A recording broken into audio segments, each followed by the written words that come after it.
Hey gang, Robert Kaw here, doing my book review of the week. I'm doing it really quick because I want to go swimming in a moment, and I actually shot this review a few moments ago, but the camera apparently died about 99% of the way through, so redoing it from the top. Today's book is a personal favorite of Charlie Munger, who is Warren Buffett's business partner, and it was recommended to me by a friend who also happens to be the guy who invented Cyber Monday, which, if you're not familiar with that, that is the Black Friday type deal of the internet, specifically Amazon. That's where, all the big online buying for the day goes on. And the book in question is Influence by Robert Cialdini, and I'm hoping I'm not butchering that name, but it was Italian, and I could not find a lot of good resources on how to pronounce it, so sorry about that if I kind of messed up. Anyway, the book Influence is really good, actually. I was a bit skeptic when I picked it up because I'm not a big fan of abstract books. This is sort of, theory more than how-to. And I'm not a huge fan of those because usually they're read and enjoyed by sort of, armchair experts who don't want to actually take any actionable steps. Let's see how many times I can put the word actually or actionable in there. I guess these are, consonants rhyming. Anyway, who don't want to take any actual steps to, do anything, but they kind of, want to be, in the elite club of knowing something. A great example of this would be, Malcolm Gladwell has books like Outliers. There's that Quiet book. Whatever that stupid R-select, K-select nonsense is that you always see, it's like that Evo psychology thing. Those, yeah, great, you know those. You can walk around going, I'm Mr. big time because I know how the index ratio of, fingers or whatever influences, whatever, girls' dating selections. But, it doesn't actually help you with anything. What, you're going to the club and like, what is 1 centimeter difference? Nope, can't do that, nope. Anyway, so I'm done making fun of that, whole thing. But, most of those armchair expert books, there's nothing you can actually use from them other than you can, have the mental satisfaction of knowing that you know more than the layman about some, thing that you'll never be able to implement anyway, or that will never really change your, ability to do something. This book, however, while it does do a lot of theoretical stuff, and it does give a lot of sort of scientific experiments, scientific evidence, scientific reports, things like that, it has a lot of stuff that you can actually, you aren't going to, get the nuts and bolts stuff, but there's a lot of stuff you can see and extrapolate it elsewhere. And additionally, this book is good not just for, marketing or things like that, but this is a book I would actually recommend for anyone to read. Like I mentioned before, there's some left field experiments and things in this. While the book is it's well known by copywriters and marketers, I would say that it's applicable to almost everyone. I'm in Vietnam right now, and not all the time, but occasionally you'll see, people kind of trying to run a scam or trying to run a con on you. And this book, it's really easy to spot them. There's some other stuff in here. The book, instead of just doing sort of human behavior, well, it all relates back to humans. There's some other stuff too. They do some experiments with turkeys and how they react to, there's a thing in here where they take a turkey and the turkey's natural enemy, the polecat, and they do some interesting stuff to make the turkey actually think that the polecat is one of the turkey's babies. So there's some interesting stuff like that. There's also some non-marketing stuff. They go into kind of the science behind why a lot of women do not like it when men buy them drinks. There's some other stuff too. They talk about, quartz and why there was a mistake at a gift shop where quartz was mislabeled as being twice as much as it was worth, and that actually led to them selling out their entire inventory of these quartz rocks. Overall in the book, we're not going to go into the whole thing because it is over 300 meaty pages of really small, probably about 8-point font, and it's broken down into 6 sections. We're not going to, like I said, go into all of them, but we'll talk about a few. The first one I want to discuss is actually the first section in the book, and that is reciprocity, or reciprocation, I'm sorry. Apparently I cannot pronounce today. Basically, I want to actually find, because I'm going to read you a chapter of this, or just a few pages at least. There we go. Basically, this is when someone does something for you, or does, a quote, favor for you, and it turns out they want something in return, and usually that something is worth a lot more than what they gave you. A classic example, I'll put my little bookmark in here, and we'll get to this section in a moment, would be if you get junk mail over, you probably get these things from different fundraisers and stuff. they'll send you, a pen with a little organization, like a free pen, or they'll send you, a little calendar or something like that. And they go, we're not asking for much, but, if you're going to use this calendar or, you appreciate this pen, whatever, maybe send a donation our way. And, in the book, it kind of talks about this too. A lot of these sort of gifts that people send you or give you are worth pennies, but, you'll return, I don't know, you might be like, well, whatever, it's been a good year, I'll contribute to the whatever foundation. Throw a couple bucks in an envelope, even if they get 50 bucks, they spent 10 cents for a little pen or a calendar or whatever, they got a huge return on investment. And I'm going to just read a section of a chapter. Oh, it's a big rainstorm. It's the rainy season here. You can probably hear that in the background. Yesterday, the streets really flooded, and that was a humdinger. But hopefully today it's not too bad, because like I said, I'm going to go swimming in a bit. All right, the part we're going to read about is the Hare Krishna. You may have heard of them, you may not have. They're very famous pre-9/11 for going to airports and trying to solicit donations. They were a pretty strange group of people. They wore like these Buddhist monk-looking robes. They had bizarre haircuts, like it was shaved all except for this like ponytail. Generally, they were pretty weird, and people did not like them. Like, if you went to the airport and you're going to your terminal and you see the Hare Krishna there, people would take the long route just to avoid where they were. And the reason for that was because the Hare Krishna would give you a flower, and then immediately they'd go, hey, we gave you a gift, it's yours to keep, how about you give our Hare Krishna Society some money? And as we get into in the book, it's kind of embedded in us. People will do an unfair deal just so they don't seem sort of like, they talk on the hair like a moocher or a freeloader. And especially when it's face-to-face like that, someone gives you a gift, they look you dead in the eye and they go, hey, where's mine in return? It's pretty tough to get out of that, to weasel your way out. You aren't going to get a gift and a guy's standing right in your way and goes, hey, how about something for that flower I just gave you for free, buddy? You aren't going to run off or whatever. So with that in mind about the Hare Krishna, we'll read this chapter excerpt. And I apologize, my reading skills might not be the best with this because, like I said, the font is really small. Also now it's raining, which is kind of distracting. Whatever. All right. And remember, we're talking Hare Krishna, unwanted favors. The extent to which an unwanted favor, once received, can produce indebtedness is aptly illustrated in the soliciting technique of the Hare Krishna Society. During systematic observation of the airport soliciting strategy of the Krishnas, I've recorded a variety of responses from target persons. One of the most regular occurs as follows. An airport visitor, a businessman let's say, is hurriedly walking along through a densely peopled area. The Krishna solicitor steps in front of him and hands him a flower. The man, reacting with surprise, takes it. Almost immediately, he tries to give it back, saying he does not want the flower. The Krishna member responds that it is a gift from the Krishna Society and that it is the man's to keep. However, a donation to further the Society's good works would be appreciated. Again, the target protests. I don't want to take this flower. Here, take it. And again, the solicitor refuses. It is our gift to you, sir. There's visible conflict on the businessman's face. Should he keep the flower and walk away without giving anything in return? Or should he yield to the pressure of the deeply ingrained reciprocity rule and provide contribution? By now, the conflict has spread from his face to his posture. He leans away from the benefactor, seemingly about to break free, only to be drawn back again by the pull of the rule. Once more, his body tilts away, but it is no use. He cannot disengage. With a nod of resignation, he fishes into his pockets and comes up with $1 or $2 that is graciously accepted. Now he can walk away freely, and as he does, gift in hand, until he encounters the wastebasket, where he throws the flower. Purely by accident, I happened to witness a scene that demonstrated that the Krishnas know very well how frequently their gifts are unwanted by the people who receive them. While spending the day observing a soliciting Krishna group in Chicago's O'Hare International Airport a few years ago, I noticed that one of the group members would frequently leave the central area and return with more flowers to resupply her companions. As it happened, I decided to take a break just as she was leaving on one of her supply missions. Having nowhere to go, I followed.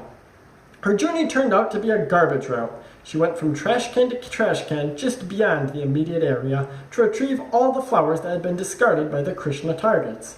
She then returned with a cachet of recovered flowers, some that had been recycled who knows how many times.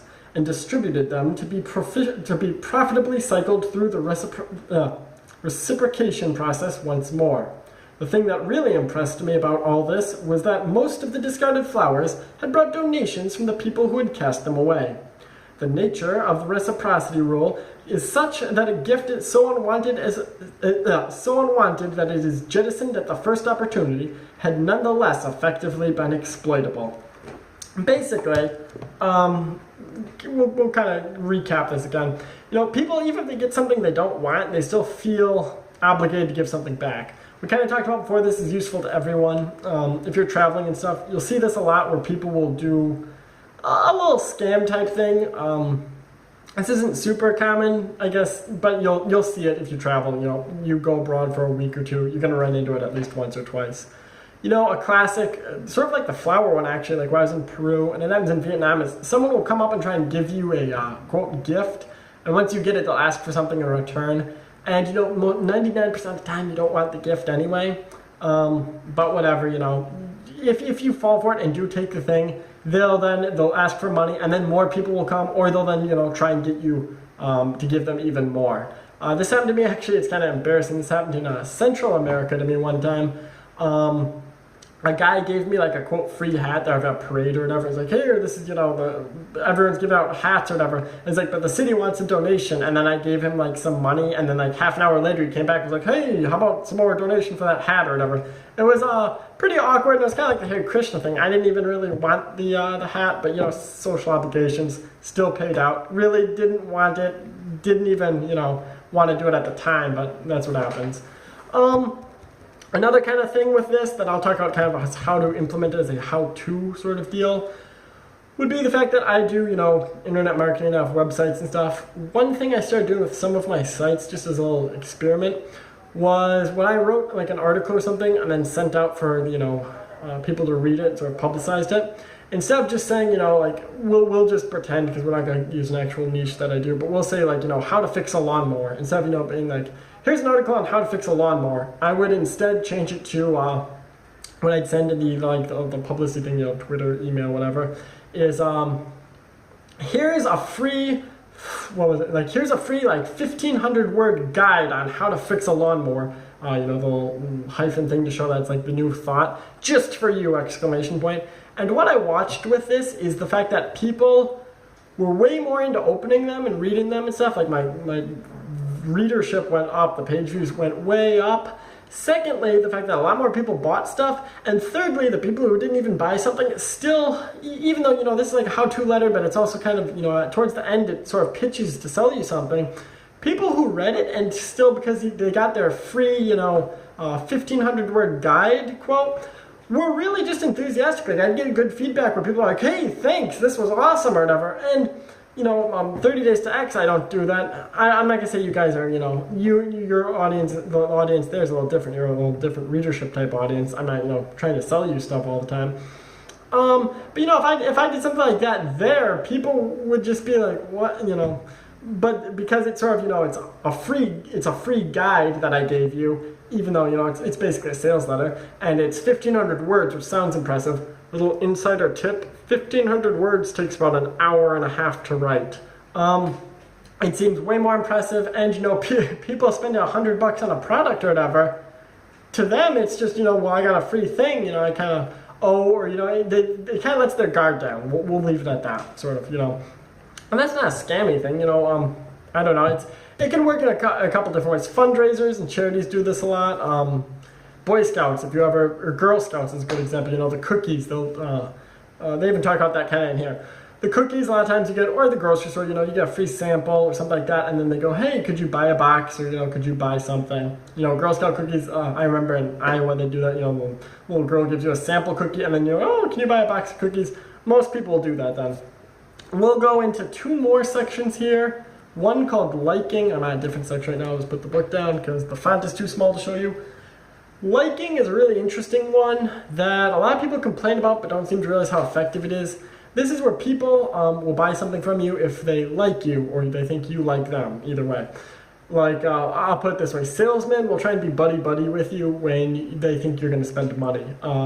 if you wanted to really, like, you could probably troll this way. You could go to like the Mercedes dealership or something, and as long as you pretended like you were gonna buy a car, you could tell like the most corny or the most offensive jokes or whatever. Like, you could probably be like some like seething racist guy, and as long as you sort of, you know, pretended that you were gonna buy something, or it seemed like you were gonna buy something, you know, everyone there would still go along with it because they want you to like them. You know, you could say, you could be looking at the car or something and say something super offensive, and then they're not gonna argue because they still want you to like them enough to buy something.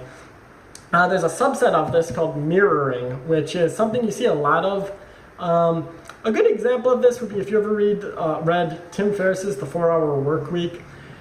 There's nothing really original in that book. You know, that 80-20 rule has been around since the 1920s, like 1923 to 1927, somewhere in there. I don't remember off the top of my head. It's been around since before the Great Depression, and it's been around, maybe I was older than that, but it's been around at least since before the Second World War. Anyway, there's that geo-arbitrage thing that he always talks about, like, you know, you can move to Thailand or whatever and get more for your dollar. Isn't new either. Roger Corman, he's a famous B-movie director, used to shoot all of his movies in the Philippines because of the fact that the Filipino peso had a, you know, the US dollar was worth, you know, hundreds of Filipino pesos or thousands of Filipino pesos or whatever. So he could get more bang for his buck when he shot movies. You know, the thing that would cost, you know, $10 in America might cost $1 there because the exchange rate, kind of the cost of living. So that's been around forever. All that stuff's been around forever. Most of the information there's not very practical, not very new or, you know, groundbreaking. But the thing Tim Ferriss did really well was mirroring. And what mirroring is where you take someone's their preconceived biases or whatever, and you just exploit those and you appeal to them. You know, the people reading the Tim Ferriss book, you know, he already knows you kind of hate your job and you not necessarily think you're smarter, but you think you have better options than whatever your job is. So the Tim Ferriss thing kind of gives you an emotional pump instead, where, you know, it's like, hey, you know, you're the chosen one to start a killer business and whatnot because, you know, your boss is a jerk and your co-workers, they suck, you know, everyone at your office is incompetent. Oh, business meetings, those sure are a waste of time, right? You have better things to do. You know, sort of that stuff. So people read the book and they're like, oh yeah, that's right, I am awesome. I'm reading this book, you know, everyone else from the office doesn't know this information. I'm going to start a business now. That sort of stuff, it gives you an emotional pump, and then people are...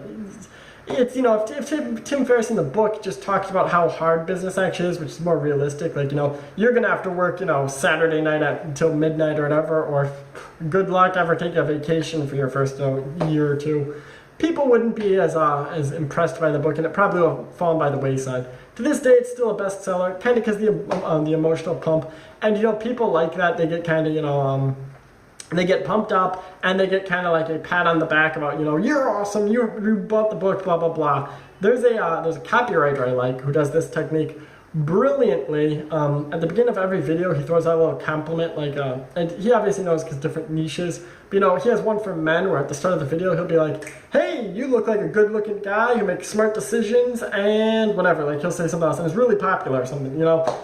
Logically, you know, a sales video, he can't tell what you look like. You could be some, like, you know, hunchback guy with, like, some deformed arm, you know, like, eating, you know, you're like 500 pounds, you're like eating, you know, Doritos, and you're like R2-D2 fedora in the basement or whatever. But, you know, people see that and they're like, oh, yeah, you know, I am those things or whatever. So, you know, he gets you to like him, and then he sells you something. And that's pretty interesting. I liked that a lot, and you start to see that more and more with kind of who's kind of a yes man or who's kind of a suck up or things like that. After reading this book, it was much easier for me to sort of spot that stuff. Last thing I'm going to leave you in about a minute or two would be authority, which is talked about a lot in here. And this is something you oftentimes see if you've ever read like a marketing book or sort of, you know, how to make money, like have a business thing. Authority is kind of the route that they always tote, and that's because authority is the big one. People trust authority, you know. If you're, you know, drunk Uncle Ted told you, you know, you need to, I don't know, you need to do more yoga, you'd, you know, blow him off. But if your doctor said the same thing, you'd kind of trust him. And they talk about this a lot. Basically, you have to have authority to be able to, you know, sell something or kind of push an agenda. You have to be an authority on that subject. For example, a lot of people do these like lifestyle guru books or these, you know, like how to live out your dreams and blah, blah, blah. But they don't actually have any sort of authority on that subject. You know, they're like some dweeb, you know, cubicle guy in, like, I don't know, Pittsburgh or whatever. So, you know, the authority thing's pretty interesting because you need that in order to sell something or in order to sort of influence people that you actually are the expert. You know, you kind of have to be. There are ways to cheat on this. A lot of, you know, the like internet marketer guys will rent cars and things like that, or rappers do that a lot to sort of, you know, seem like they're you know, more successful than they are. I think I have probably one more moment left. There's one more thing I wanted to quickly mention, which is social proof. Talks about this a lot in this. If you've ever seen like where there's sort of an agenda that's always pushed. If you watch, you know, okay, Joseph Kony, the Stop Kony 2012, that where everyone put a rainbow flag on their Facebook thing, the ban the Confederate flag. All those things where people just sort of accept all these giant movements. The Clack kid recently, that Ahmed, the Clack kid who got confused with the bomb. People sort of blindly accept these things because they're terrified, sort of like the one we talked about at the beginning, where you get a gift, you don't want to be assumed as a moocher. People don't want to sort of break the party line. So even if they know it's sort of BS or propaganda or whatever, or if they don't even believe in the thing, they'll still tote along with you lying so that they seem like they're, you know, cool or in the know. So we talked about, you know, authority, sort of gifts and, you know, reciprocation, you know, social stuff, and mirroring and sort of getting people to like you, or sort of exploiting what they already believe to, you know, turn a profit. Book is really good. Highly recommend it. I think it's like $8 to $10 on Amazon. You're gonna love it. It takes about a week to read, I'd say. Take notes the whole time. After you read this book, go somewhere that has salesmen, or go somewhere where somebody is going to try and influence you. You can even do something like watch the TV or go on Facebook. And take your notes then and look at exactly how people are trying to sort of manipulate you or get you to do what they want. That's all for today. Robert Kaw, gonna go build my tinfoil hat to avoid more mental manipulation. See you next week.